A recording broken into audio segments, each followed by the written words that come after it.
రాష్ట్ర కాంగ్రెస్ పార్టీ అనేక హామీలు వాగ్దానాలు మేనిఫెస్టోలో పెట్టని కూడా దాదాపు 6 గ్యారంటీలు 66 హామీలు 420 వాగ్దానాలతో ప్రజల్లోకి వచ్చి మమ్మల్ని అధికార పీఠం మీద కూర్చోబెడితే ఇవన్నీ కూడా వాళ్ళు ఫస్ట్ 100 రోజుల్లోనే మేము అమలు చేస్తామని, మొదటి సంతకం ఒకదాని మీద చేస్తామని, ఇట్లా రకరకాలుగా వాళ్ళకు తోచిన రీతిలో సహజమైన శైలిలో ఒక సినిమా స్క్రిప్ట్ తయారు చేసి సినిమాటిక్ వ్యూ ఎట్లుంటుందో కాంగ్రెస్ పార్టీ ఏడాది పరిపాలన అంటే రేపటికి కంప్లీట్ అవుతున్న సందర్భంలో రేవంత్ రెడ్డి గారి సారథ్యంలో రాష్ట్ర కాంగ్రెస్ ప్రభుత్వం ఒక స్క్రిప్ట్ రిలీజ్ చేసి ఏమి ప్రజాప్రభుత్వాల పేరు అది పెట్టింది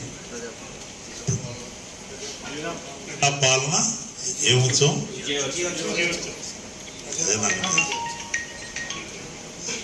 ప్రజాపాలన విజయోత్సవం అని ఒక కార్యక్రమంతో మొత్తం కూడా ప్రసార మాధ్యమాల ద్వారా అనేక కార్యక్రమాలు అదే పని పెట్టుకొని అందని ద్రాక్ష పండ్ల పాలన, నేతి బీరకాయలో నెయ్యి ఎంత ఉంటుందో వాస్తవానికి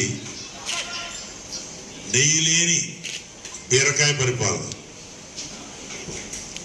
అహనా పెళ్ళంట సినిమాలో కోట శ్రీనివాసరావు గారి పాత్ర ఎట్లయితే కోడిని ఏలాడగట్టి భ్రమలో పెట్టే అందరి పాపం ఆయన ఉత్తానం తింటుంటాడు ఖాళీ రైస్, అంటే కోడి తిన్న ఫీలింగ్ రావాలా, చికెన్తో భోజనం చేస్తున్న ఫీలింగ్ కరెక్ట్గా దీనికి సరిపోద్ది. అమలు చేసినట్టు హడావుడి చేశారు. రైతు రుణమాఫీ 2 లక్షలు మేము ప్రపంచవ్యాప్తంగా అసలు ఏ రాష్ట్రంలో ఇన్ని వేల కోట్లు ఒకేసారి. మంచి చేస్తే ఎప్పుడు కూడా భారతీయ జనతా పార్టీ మంచి అంటది, వాళ్ళకి నోరు రాదు, వాళ్ళ కళ్ళుండి కూడా చూడరు, చెవులుండి కూడా వినరు. నరేంద్ర మోడీ గారి పరిపాలన గుడ్ గవర్నెన్స్ 10 సంవత్సరాల క్రితం 2014లో భారతదేశ ఆర్థిక పరిస్థితి ఏంటి, ఈరోజు 5వ బలమైన ఆర్థిక వ్యవస్థగా ఒక ప్రపంచంలో ఒక బలమైన దేశంగా గ్లోబల్ లీడర్గా ఆయన నాయకత్వంలో ప్రధానమంత్రి గారు పేదరికాన్ని తెలిసిన వ్యక్తిగా అనేక రంగాల్లో అభివృద్ధి పదం వైపు దూసుకుపోతున్నటువంటి భారతావని వాళ్ళకు కనపడదు వినపడదు. రోజువారీ బురదల్లే కార్యక్రమం. కనీసం సరే వాళ్ళకి విఘ్నత, ఆ ప్రజ్ఞత, ఆ మ్యాగ్నానిమిటీ కాంగ్రెస్ పార్టీ కింద నుంచి పై వరకు ఇప్పుడు రాహుల్ గాంధీ గారితో పాటు మల్లికార్జున ఖర్గే గారితో పాటు ఈ రాష్ట్ర నాయకులకు లేదు. ఎప్పుడన్నా ప్రజాస్వామ్య వ్యవస్థలో ఎవరైనా మంచి చేస్తే మంచి అనాలి. మేము కూడా వీళ్ళు ఏమీ చేయలేదు అంటలా. నేను చెప్పే కదా, కోడి ఎలాడు కట్టారు, ఉత్తానం తినిపించారు. అంటే కొంతమందికి రైతులకి రుణమాఫీ చేశారు. వారు ఏం చెప్పారు, అర్హులైనటువంటి అందరికీ ఒకేసారి 2 లక్షల రుణమాఫీ చేస్తామని చెప్పారు. అయినా నేను ఈరోజు ఛాలెంజ్ చేస్తున్నా, ఈ గ్యారంటీల్లో మా గల్లా సత్యనారాయణ నెంబర్ కూడా ఇస్తాను తర్వాత, జిల్లా ఆఫీసు టోల్ ఫ్రీ నెంబరు. వాగ్దానాలు పూర్తిగా అమలు చేయలే, టచ్ చేశారు. అమలు చేసినట్టు అక్కడక్కడక్కడక్కడ టచ్ చేసుకుంటున్నారు. రైతు భరోసా ఏమైంది చెప్పరు, 15,000. ఇక్కడ మహాలక్ష్మి అని మరి ఆడబిడ్డలకు ప్రతి నెల 2,500. గృహజ్యోతి, రైతుకు రాని భరోసా. అందుకొరకే భారతీయ జనతా పార్టీ తరఫున ఇవాళ ఛార్జ్షీట్ రిలీజ్ చేయడం జరిగింది. కిషన్ రెడ్డి గారి సారథ్యంలో ఈ రాష్ట్ర ప్రజల్ని మోసం చేశారు, చెవులో పువ్వులు పెట్టే పరిపాలన కాంగ్రెస్ పార్టీ దగా చేసింది, 420 చేసింది. ప్రజల్ని మభ్యపెట్టి ఓట్లు దండుకొని ఈరోజు అధికారం నుండి ఇష్టం వచ్చినట్టు మాట్లాడుతూ వాళ్ళు బాధ్యతారాహిత్యంగా అంబేద్కర్ రాజ్యాంగం మీద ప్రమాణం చేసి తూచా తప్పకుండా ఇచ్చిన వాగ్దానాలు అమలు చేయాల్సినటువంటి వారు మాట తప్పారు. ఈ రకంగా అది అమరవీరుల ఇష్యూ కావచ్చు, ఇందిరమ్మ ఇళ్ల పేరుతో అప్పుడు డబుల్ బెడ్రూమ్లోనే 10 సంవత్సరాలు టైంపాస్ చేసిపోయాడు కేసీఆర్ గారు. ఒక్క రేషన్ కార్డు రాలా. రోజువారీ ఒక ఆయన ఆన్లైన్ అంటాడు, ఒక ఆయన యాప్ అంటారు, ఇంకోటి ప్రజలకు అర్థం కాని భాషలో చెప్పేసి తిమ్మిని బంధించేయటం, తిమ్మించేయటం. ప్రజల దృష్టి ఎక్కడైతే వైఫల్యాలకు వస్తుందో అప్పుడు హైడ్రా లాంటి ఒక వ్యవస్థను పెట్టడం, లేకపోతే మూసీ ప్రక్షాళన పేరు చెప్పడం, లేకపోతే వీళ్ళిద్దరు కూడా డ్రామా ఆర్టిస్టులు. కేసీఆర్ వైఫల్యాలు బయటకు రాకుండా వాళ్ళ ఎక్కడ వస్తాయో వీళ్ళ ఎక్కడ వస్తాను ఇద్దరు కూడా పైకి తిట్టుకోవాలి. నేను గిల్లినట్టు చేస్తా, నువ్వు ఏడిచినట్టు చేయాలి. టీఆర్ఎస్ బీఆర్ఎస్ కాంగ్రెస్ పార్టీ ఒక ఆయన గిల్లినట్టు చేస్తా, నువ్వు ఏడిచినట్టు చేయి. అప్పుడప్పుడు అరెస్టులు, గందరగోళం, ఈ డ్రామా వ్యవహారం నడుస్తుంది. ఇదే నోటితో రేవంత్ రెడ్డి గారు వీళ్ళందరూ కూడా కాళేశ్వరం 1,00,000 కోట్లు అవినీతి జరిగిపోయింది, కమిషన్ పెట్టారు, సరే కమిషన్ ఏదో చూస్తుందని చెప్తున్నాం. సంవత్సరం అవుతుంది, ఇమ్మీడియట్ కక్కిస్తున్నారు. చివరికి ఫార్ములా రేస్ కారుది ఆ 1,00,000 కోట్ల అవినీతి పక్కన పోయి చివరికి 50 కోట్ల వరకు వచ్చింది. దాన్ని కూడా ఇదిగో అరెస్టు, అదిగో అరెస్టు. మరి ఏం చట్ట ప్రకారం ఏం జరగాల్సింది ఎవరికైనా. నీ దమ్ముంటే అరెస్ట్ చేయని ఒక ఆయన అంటాడు, నీ సంగతి చూస్తాను ఇంకొక ఆయన అంటాడు. అసలు ఈ భాష పరిభాష ముఖ్యమంత్రి హోదా తగ్గట్టు లేకుండా గతంలో కిలాడి చంద్రశేఖరరావు గారు స్టార్ట్ చేసిండు. ఈయన పూర్తిగా దాన్ని అమలు చేస్తున్నాడు రేవంత్ రెడ్డి గారు. ఒక మ్యాగ్నానిమిటీ, ఒక డిగ్నిటీ లేకుండా బుల్డోజర్తో తొక్కేస్తాం. ఇవన్నీ కూడా రకరకాల ఎక్కడ కూడా ప్రజాస్వామ్య వ్యవస్థలు ఇట్లాంటివి ఉండవు. సరే ఇవన్నీ కూడా కొద్దిగా headlines, media attraction, breaking news, వీటి కొరకు. అయ్యా నీ బ్రేకింగ్ న్యూస్, హెడ్లైన్స్ ప్రజలకు ఇచ్చిన హామీలు అమలు చేసి తెచ్చుకో. విజయోత్సవాలు ఎందుకొరకు విజయం? ఉత్సవం చేసుకునేది పూర్తిగా పూర్ణ విజయం ఉన్నప్పుడు కరెక్ట్గా ఇదిగో మేము ఇచ్చిన హామీలు ఈ 80% మేము అమలు చేసాం. అది లేదు ఇది లేదు, ఎక్కడ పడితే అక్కడ ఉత్సవాలట, పాలాభిషేకాలు. మంచిదే, మంచి కార్యక్రమం చేస్తే. కేంద్రం ఇచ్చిన నిధులను కూడా మేము మెడలో ఉంచి తెచ్చినాం. ఒక ఆయన 6 లైన్ రోడ్డు కూడా నితిన్ గడ్కరీ గారు శాంక్షన్ చేస్తే ఒక మంత్రి అంటాడు ఇది నా ఘనకార్యం అంటాడు. రైల్వేలు, అనేక అభివృద్ధి కార్యక్రమాలు, 1,00,000 కోట్లు ఇవాళ తెలంగాణకు.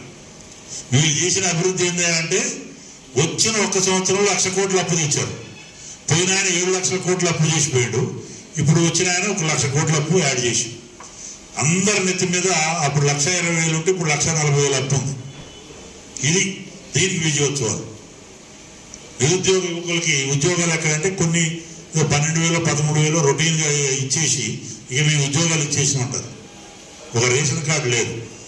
టీఆర్ఎస్ హయాంలో ఖమ్మం పట్టణం తీసుకుంటే 2 వ్యక్తులు అప్పటి మంత్రి గారి పిఏ పేరుతో వాళ్ళ పేర్లు చెప్తే బాగుండు. ఒక 2 వ్యక్తులు దీంట్లో ఆర్టిస్టులు ప్రైవేట్ లోన్లు ఇప్పిస్తామని దరిదాపు 400 మందికి 2 లక్షల రూపాయలు చొప్పున టోపీ వేసి వాళ్ళు అరెస్ట్ కూడా అయ్యారు. ఆ 2 వ్యక్తులు వీళ్ళ సంగతి చూస్తాం, మేము మా ప్రభుత్వం రావడంతో వ్యవహారం చూస్తామని చెప్పారు. ఇంతవరకు దాంట్లో అసలు సడిలే సప్పుడు లేదు. 1 కోటి రూపాయలు. ఆ బాధితులు చాలా మందికి నేను అదే చెప్తున్నాను, గల్లా సత్యనారాయణ నెంబర్ ఎదికిస్తానంటే వాళ్ళందరూ కూడా బరాబరుగా వాళ్ళు డేటా తీసుకొని కేంద్ర హోంమంత్రి దృష్టికి తీసుకుపోవడం జరుగుతుంది ఈ చీటింగ్ కేసు. ఎందుకంటే భారతీయ జనతా పార్టీ ఎప్పుడు కూడా పేదల పక్షాన, కష్టాల్లో ఉన్న వాళ్ళ పక్షాన, అరువుల పక్షాన ఉంటాం. ఆ సందర్భంగా ఖమ్మం టౌన్లో బాధితులు 2 టౌన్ పోలీస్ స్టేషన్లో ఎవరి పేర్లు అయితే కంప్లైంట్ ఉంటాయో వాళ్ళ పేర్లు మంత్రి గారు, అప్పటి మంత్రి గారి ఇన్ఫ్లుయెన్స్తో పేర్లు ఉండవు. నామకే వస్తే 4 షీట్లు అయితే బయటకు వస్తారు, తిరుగుతారు యథాపథం.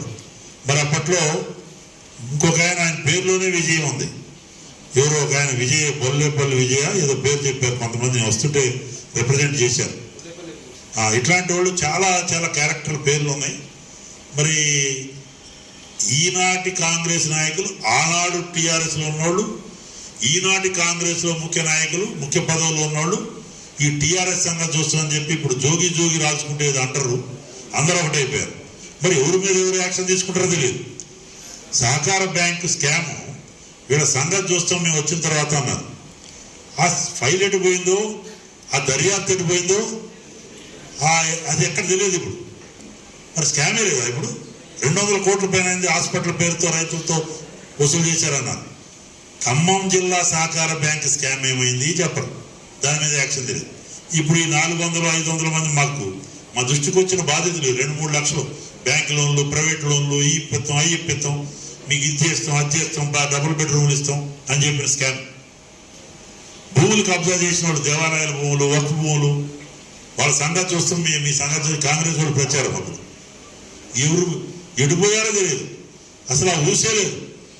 హైదరాబాద్లో హైడ్రా అని పెట్టేశారు, మంచిది, చెరువులు పరిరక్షించారు. మరి లకారం చెరువు గురించి మాట్లాడరు. ఇక్కడ కూడా హైడ్రా లాంటి వ్యవస్థ, కైడ్రో కాట్రో ఏం పేరు పెడతారో, ఖమ్మం అది పెట్టండి. మరి ఇదంతా కూడా వెరిఫై చేయండి. నేను ఇచ్చినటువంటి కంప్లైంట్తో ఆ రోజులో అసెంబ్లీ సాక్షిగా 8.5-10 ఎకరాలు క్లీన్ ఏరియా మొత్తం కబ్జా అయిందని అప్పుడే చెప్పి, చెరువు సిక్కంలో కట్టారు, అనేక బిల్డింగ్లు ఉన్నాయి, మ్యారేజ్ హాల్స్ ఉన్నాయి. ఇప్పటికి బఫర్ జోన్ కాదు, FTL కట్టారు. ఇలా కన్నుండి చూడలేకపోతున్నారు. ఇప్పుడు పెద్ద మంత్రులు 3 ఉన్నారు. మరి వీటి మీద ఎవరు మాట్లాడు. హైదరాబాద్లో అడావుడు మేము చెరువులు, మరి లకారం చెరువు కనపడదు వీళ్ళకి. ఇది దీని కొరకు విజయోత్సవాలు చేయాలా? పేదవాళ్ళకి ఇవ్వచ్చు కదా. NSP కెనాల్ కబ్జా, లకారం చెరువు కబ్జా, దేవాలయ భూములు కబ్జా, వక్ఫ్ భూములు కబ్జా, అనేక మంది పైన ఆరోపణలు ఉన్నాయి. వీళ్ళకి కనపట్లేదు అవినీతి. అంటే దీన్ని బట్టి ఏంటి మీకు మనకు అర్థమైంది? Match fixing. మీరు గిల్లినట్టు చేయండి, మేము ఏడ్చినట్టు చేస్తాం.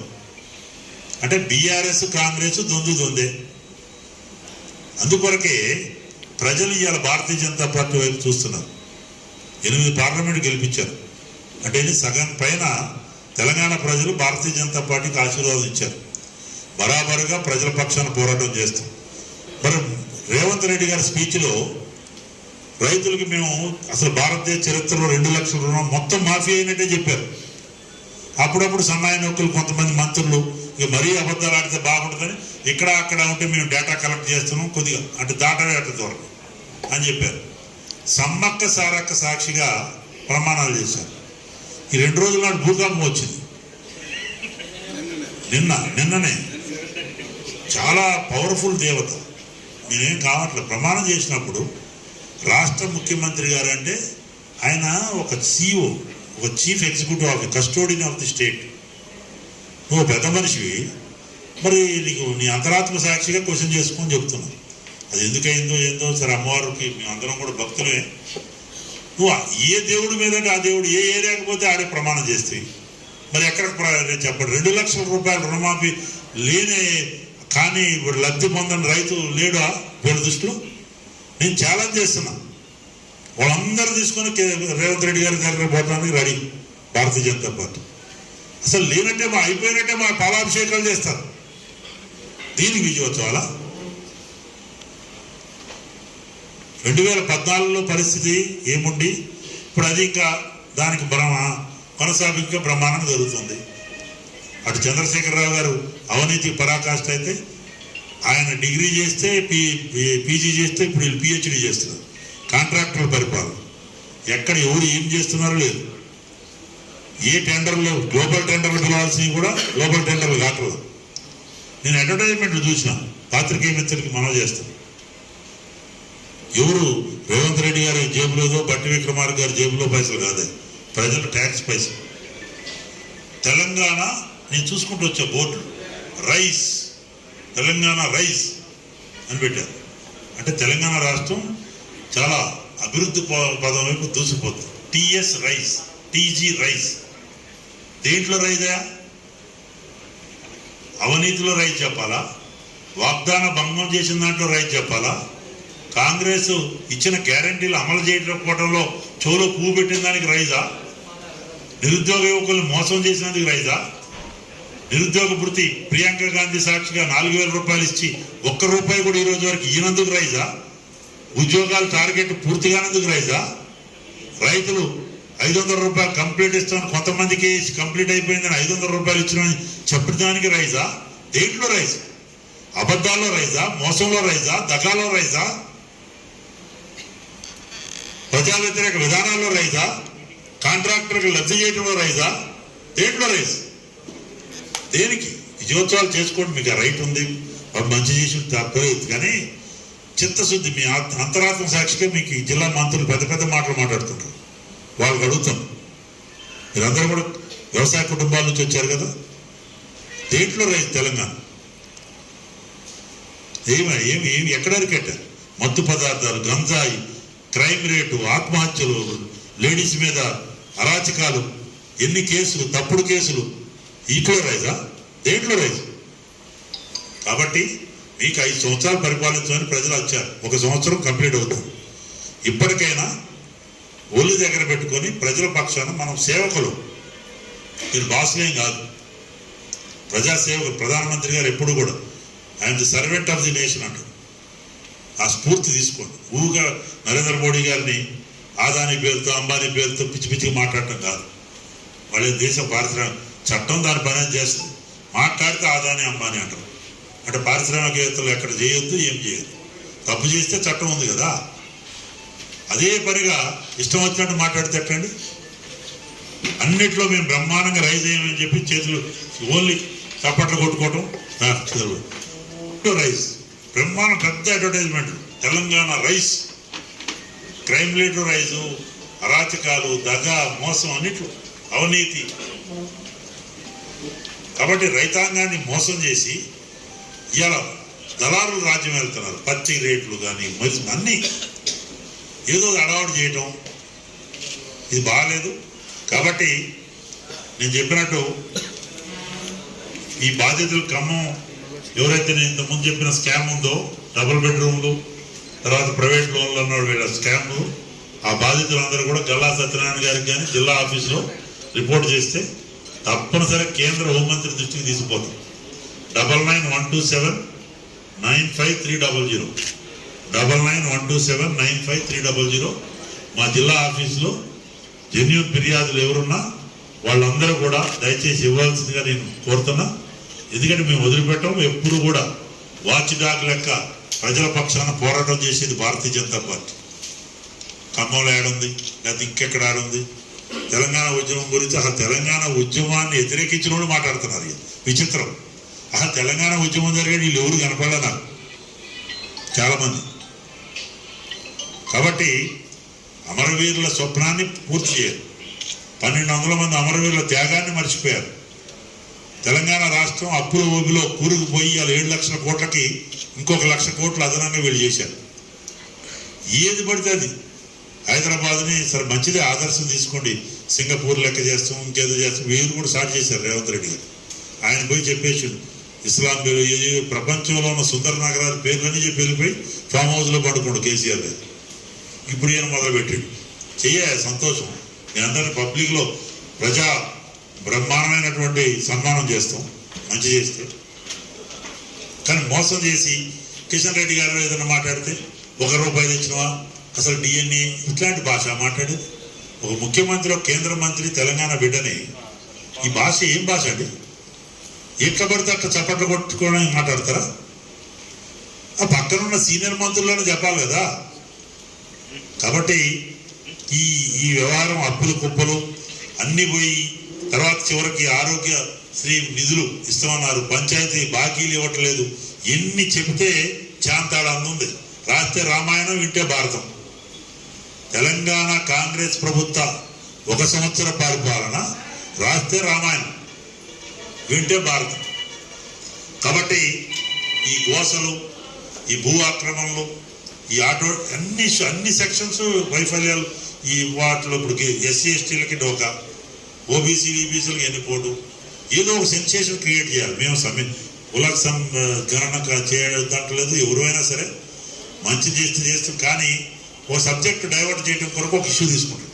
ప్రజల్ని తమ వైఫల్యాల నుంచి దృష్టి మరల్చే కార్యక్రమంలో భాగమే ఈ యొక్క ప్రజా పరిపాలన పేరుతో విజయోత్సవాలు. నువ్వు నిజంగా చిత్తశుద్ధితో అమలు చేసి అన్ని గ్యారెంటీలు అమలు చేస్తే సంతోషం. కర్ణాటకలో అట్లా చేసి ఆభాసపాలే. కర్ణాటకలో 28 పార్లమెంటు సీట్లకి 19 పార్లమెంటు సీట్లు గెలిచాం. బీజేపీ 17, జేడీఎస్ 2, 19 సీట్లు. అంటే 224 సీట్లు, 142 అసెంబ్లీ సీట్లలో ఆధిక్యతం చేయాలి కర్ణాటక. ఇప్పుడు ఈడీ రిపోర్ట్ చూడండి. కర్ణాటకలో సిద్ధరామయ్య గారి పేరు మీద 700 కోట్ల అవినీతి జరిగిందని రిపోర్ట్ వచ్చింది. లోకాయుక్త ఆ ప్లాట్ వాపస్ చేసి 5-6 స్కాములు. ఎస్టీ డెవలప్మెంట్ కార్పొరేషన్ నిధులు తెలంగాణకు వచ్చినాయి. భ్రష్టు పట్టిపోయింది పరిపాలన. కాంగ్రెస్ ప్రభుత్వాలు ఎక్కడ హిమాచల్ ప్రదేశ్లో జీతాలు ఇవ్వడానికి ఇది లేదు. చివరికి వాళ్ళు గెస్ట్ హౌస్ ఆక్షన్ చేసే పరిస్థితి వచ్చింది. అప్పుల ఊపిలో చేసి మహారాష్ట్ర పోయి అబద్ధాలు చెప్పారు మన నాయకులు. కర్రు గాలి చోత పెట్టారు మహారాష్ట్ర ప్రజలు. సునామీ రిజల్ట్ దాంతో ఈవీఎం అంట, అంటే ఓడిపోతే ఈవీఎం గుర్తుకొస్తుంది. అదే జార్ఖండ్లో ఈవీఎంలు బాగా పనిచేసినాడు, తెలంగాణలో ఈవీఎంలు బాగా పనిచేసాడు. ఓడిపోయిన దగ్గర మాత్రం ఈవీఎం పనిచేయదు, ఎలక్షన్ కమిషన్ గ్యాంబ్లింగ్ చేసింది. అంటే నోటికి ఏదెత్తుంది అంటే ఇలా వక్ర బుద్ధి, సంకుచిత మనస్తత్వం, నేరో మైండెడ్ ఇవన్నీ కూడా బయటపడుతుంది. కాబట్టి ప్రజల్లో ఒక సంవత్సరంలోనే అబాస్ పరిపాలన, ఏదో 2 సంవత్సరాలు పరిపాలించిన తర్వాత ఏదో లోపాలు బయటకు వస్తాయి. మరి వీళ్ళందరూ నిరుద్యోగులతో సహా మీకు అన్నీ చెప్పాను. రెసిడెన్షియల్ స్పోర్ట్స్ స్కూల్స్ అన్నారు, మహాత్మా జ్యోతిబా పూలే ఓవర్సీస్ స్కాలర్షిప్లు అన్నారు, ఇంకే రకరకాలు. అందుకే మా ఛార్జ్ షీట్లో అంతా మా వాళ్ళు రిలీజ్ చేశారు ఇప్పటికే. మరి రేషన్ కార్డులు కొత్తవి అన్నారు, ఎక్కడా లేవు. ఇక అందాన్ని ద్రాక్ష పండ్ల పరిపాలన, ఇంతకుముందు చెప్పిన అహనాపయ పెళ్ళంట కోట శ్రీనివాసరావు పాత్ర పరిపాలన, కోడి కట్టేసి ఉత్తన్నం దీన్ని చూపిస్తారు అట్లయిపోయింది. ఇది ఇలాంటి పరిపాలన తప్పనిసరిగా ప్రజలు బుద్ధి చెప్తారు. Bharatiya Janata party organisation elections ప్రక్రియలో ఉన్నాం. కింద బూత్ కమిటీ ఎలక్షన్స్, మండల ఎలక్షన్స్ ప్రక్రియలో అయిపోతాయి. తర్వాత డిస్టిక్, స్టేటు, నేషనల్ కమిటీ. వివిధ రాష్ట్రాల్లో ఇలా 19 రాష్ట్రాల్లో అధికారంలోకి వచ్చింది మోడీ గారి నాయకత్వంలో. బ్రహ్మాండమైన రిజల్ట్. జార్ఖండ్లో కూడా ఓటింగ్ శాతం బాగా వచ్చింది. జమ్మూ కాశ్మీర్లో అధికార పార్టీ ఎన్సీపీ నేషనల్ కాన్ఫరెన్స్ కంటే 4% ఓట్లు ఎక్కువ వచ్చింది. 25% బీజేపీకి వస్తే 21.2% ఎన్సీకి వచ్చింది నేషనల్ కాన్ఫరెన్స్. వాళ్ళు వీళ్ళు మిలేజులే సర్కార్ అని పెట్టారు. కాబట్టి ఇవాళ దేశవ్యాప్తంగా హర్యానాలో, మహారాష్ట్రలో అన్ని చోట్ల కూడా ఇవాళ దక్షిణ భారతదేశంలో కూడా మార్పు స్టార్ట్ అయింది. తప్పనిసరిగా రాబోయే రోజులు భారతీయ జనతా పార్టీ తెలంగాణలో కూడా నెక్స్ట్ ఎప్పుడు ఎలక్షన్లు వచ్చినా, శాసనసభకి కానీ ఏ ఎలక్షన్లు వచ్చినా ప్రజల ఆశీర్వాదం మాకు ఉంటుంది. ఇంత తొందరగా కాంగ్రెస్ పరిపాలనతో విసిగిపోయినటువంటి పరిస్థితి బహుశా ఏ రాష్ట్రం సంవత్సరం దాటిన తర్వాత ఉంటుంది, కానీ సంవత్సరం కాకముందే ఇలాంటి వైఫల్యాలు బయటకు వస్తే మీరు ఎక్కడైనా మాట్లాడండి. బడ్డీ కోట్లు కానీ, టీ కోట్ల దగ్గర కానీ, దుకాణాల్లో కానీ ఎక్కడ ఎవరినైనా ఆడదు. అడావుడి, ఆర్భాటం, సినిమాలు చూపించడం తప్ప స్క్రిప్ట్తో ఒకళ్ళ మించి ఒకళ్ళు మాట్లాడు. వాళ్ళ పోటీలు, నాకు పబ్లిసిటీ, నాకు పబ్లిసిటీ, నాకు తక్కువ వస్తుంది, నీకు తక్కువ వస్తుంది. ఇదే సబ్జెక్ట్. మీడియా ప్రచారం, ఆర్భాటం తప్ప ఏం లేదు. చేసింది కొంత, చూపించేది కొండంత. చేసింది ఎంత, చూపించేది కొండంత. అది ప్రస్తుత కాంగ్రెస్ ప్రభుత్వ పరిపాలన. కాబట్టి గతంలో టీఆర్ఎస్ ప్రభుత్వం టైంలో ఖమ్మం జిల్లాలో జరిగిన అరాచకాలు, అక్రమాలు, అవినీతి, స్కాములు ఇవన్నిటి మీద కూడా ఈ జిల్లా మంత్రులు మరి చర్యలు తీసుకుంటారు. లేదంటే పాత సావాసంలో ఏమైనా చూసి చూడనట్టుంటున్నారా, లేకపోతే వాళ్ళు ఇటువైపు వచ్చి మళ్ళీ కాంగ్రెస్ పార్టీ కలర్ పూసుకున్నందుకు ఏమన్నా మ్యాచ్ ఫిక్సింగ్ ఉందా ప్రజలు అనుమానిస్తున్నారు. కాబట్టి నిజంగా చిత్తశుద్ధి ఉంటే ఈ స్కాములు అన్నిటి మీద చర్యలు తీసుకోవాలా. లకారం చెరువు కబ్జా వాళ్ళ పైన కూడా చర్య తీసుకుని దాన్ని ఫ్రీ చేయాలా. ఇలా ఖమ్మం చిన్న పెద్ద మామూలు వర్షం వస్తే కూడా మన ఎట్లయింది, బొక్కలగడ్డ కానీ ఈ ప్రాంతం కూడా మొత్తం కూడా మరి రిటర్నింగ్ వాళ్ళు ఇవన్నీ కూడా అవసరం. కేంద్ర ప్రభుత్వం తరఫున ఇప్పటికే ఏది కావాలన్నా సాయం చేయడానికి మేము సిద్ధంగా, మేమందరం కూడా కలిసి రిప్రజెంట్ చేస్తాం. రైతాంగాన్ని ఆదుకోవాలా. మీరు ఇచ్చిన హామీలు అమలు చేయడంలో ఘోరంగా వైఫల్యం చేయాలి. మరి చిత్తశుద్ధి ఉంటే ఈ 6 గ్యారెంటీలు, 66 హామీలు, 420 వాగ్దానాలని అమలు చేసి చూపాలా. కొద్ది గొప్ప కొంత క్రెడిబిలిటీ ఉంటుంది. మీరు చేసిన మంచికి ఎప్పుడు కూడా మేము స్వాగతిస్తాం. కానీ అనవసరంగా నోరు బారేసుకొని కామన్ డైలాగ్, కేంద్రం నుంచి ఒక్క పైసా రాకపోతే రోడ్లు ఎట్లున్నాయా? ఖమ్మం జిల్లా చరిత్రలో ఎప్పుడన్నా రోడ్లు, హైవే మీద పోత కూడా మంత్రులు మాట్లాడుతుంటారు మీడియాతో. ₹1 రాలేదండి కేంద్ర ప్రభుత్వం. హైవే 4 లైన్ల హైవేలో 3 గంటలు కూడా పోతారు. 2.5 గంటల్లో 3 గంటల్లో హైదరాబాదు. ₹1 రాలేదా? అది నోరా ఇంకేదా? ఎన్ని స్కీములు వచ్చినాయి. ఈ ట్రైన్లు కానీ, బ్యూటిఫికేషన్ కానీ, ఖమ్మం స్టేషన్ కానీ, ఎన్ని అనేక చెప్పాలంటే ఎంతో ఉంది. కాబట్టి మీరు ఎంత అబద్ధాలు ప్రచారం చేసినా నరేంద్ర మోడీ గారికి భగవంతుడి ఆశీస్సులు ఉన్నాయి, ప్రజల ఆశీర్వాదం ఉంది.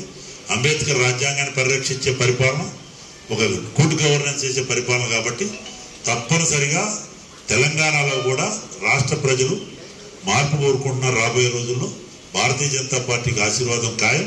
కానీ వీళ్ళని కంపల్సరీ వెంటాడుతూనే ఉంటాం. ఈ ప్రభుత్వ వైఫల్యాలను ఎత్తి చూపుతూనే ఉంటాం. వీళ్ళు ఎన్ని అబద్ధాలు చెప్పినా ఒక ఎఫెక్టివ్గా భారతీయ జనతా పార్టీ డిసిప్లిన్ కార్యకర్తలు ఎప్పటికప్పుడు వీళ్ళ వైఫల్యాలను ఎత్తి చూపుతూ అవినీతి కార్యక్రమాలు ఎత్తి చూపుతూ ఒక వాచ్ డాగ్ కమిటీగా మేమందరం కూడా ఆ రకంగా పనిచేస్తాం ఆ స్పిరిట్తో అని చెప్పి ఈ సందర్భంగా తెలియజేస్తూ